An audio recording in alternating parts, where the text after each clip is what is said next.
Hello and welcome to Mr. Alvarez's virtual chemistry classroom. Today we'll be talking about the states of matter.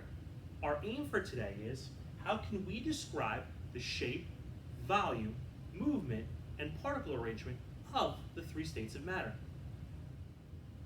The first state of matter we'll be talking about today is solids. In order to draw a particle diagram for a solid, let's first draw a box. And our solid particles, represented by circles, will be tightly packed together, and they will be touching. Now, a common phrase you'll see on the chemistry regions are that solid particles are arranged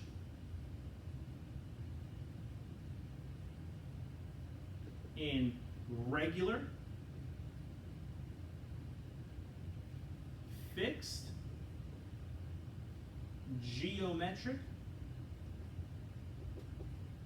position. Just like here in this diagram that we drew, the particles are arranged. Here we have 4 across and 4 vertically. They're arranged in regular, fixed, geometric position. And solids hold their own shape without a container. Therefore, we can say that a solid has a definite shape. Now, this marker is an example of a solid and has a definite shape. For our purposes, let's say that it is a cylinder. Now, moving on to volume, it's also going to have a definite volume. I can measure the volume of this marker, if we say that it is a perfect cylinder, by doing volume equals pi r squared times height. Now, for movement, although it doesn't look like this marker is moving, the solid particles of this marker do have movement. They are vibrating. All solids have vibrating movement. So if you were to zoom in, if you had an electron scanning microscope, if you were able to zoom in on the particles of this marker, you would see the particles vibrating. Anything that has a temperature above absolute zero, above 0 Kelvin, or above negative 273 degrees Celsius has some kind of movement. Anything above absolute zero will have some kind of movement. Solids will have a vibrating movement, and we'll talk about liquids and gases next. Next, we'll draw liquid particles. So we start the same way by drawing a box, but this time,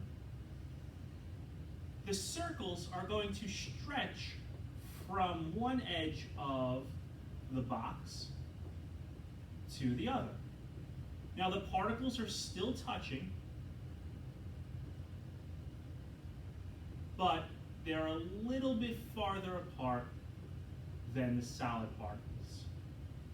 And if you're drawing this on the regions, I would also recommend just drawing little liquid lines to show that we have a liquid.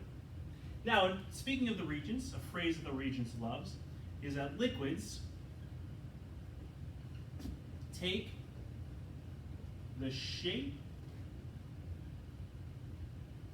of the container that they are in. For example, I have this red liquid here in this beaker. It's taking the shape of the beaker. It's at the bottom of the beaker, and it's cylindrical. However, if I were to take this liquid and pour it in this graduated cylinder, which is also a cylinder, but it's more narrow and skinnier and taller,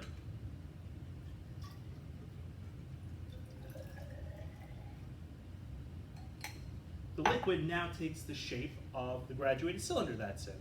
And if I was to just pour it out on the table, it would be flat on the table. So it takes the shape of the container it's in.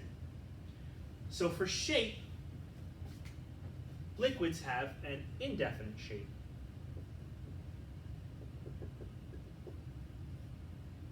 But for volume, going back to the graduated cylinder, I can measure the volume of this. I have 71 milliliters of red liquid in this graduated cylinder. So the volume is definite. I can definitely measure the volume of the liquid, and as long as I don't change pressure or temperature, that volume is going to stay at 71 milliliters for that red liquid. And finally, movement. Well, the particles slide past each other. They have sliding movement. Remember, they're always going to be touching, and they're going to slide past each other. And finally, we have gases. This time, when we draw our particle diagram, we're going to draw the gas particles spread out evenly throughout the container. As the Regents loves to say, gases fill a closed container uniformly.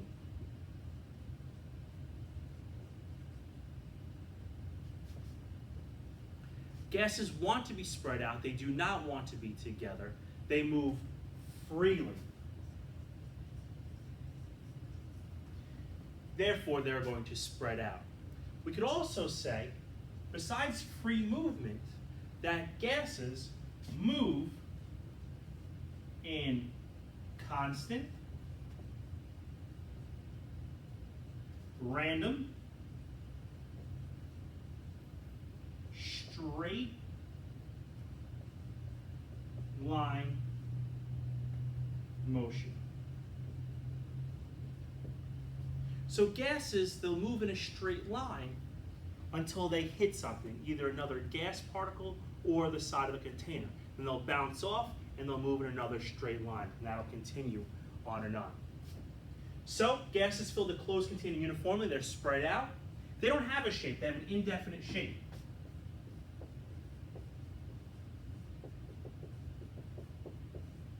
And volume, as we'll see when we do the gas law calculations, they also have an indefinite volume.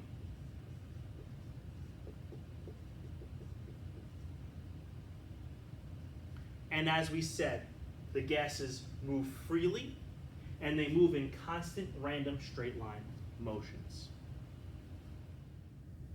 Thank you for joining Mr. Alvarez's virtual chemistry classroom. Today we talked about the shape, volume, and movement of solids, liquids, and gases. We also talked about a couple phrases that the Regents frequently talks about. Thank you again for joining us. I hope you learned something today. Please join us again soon.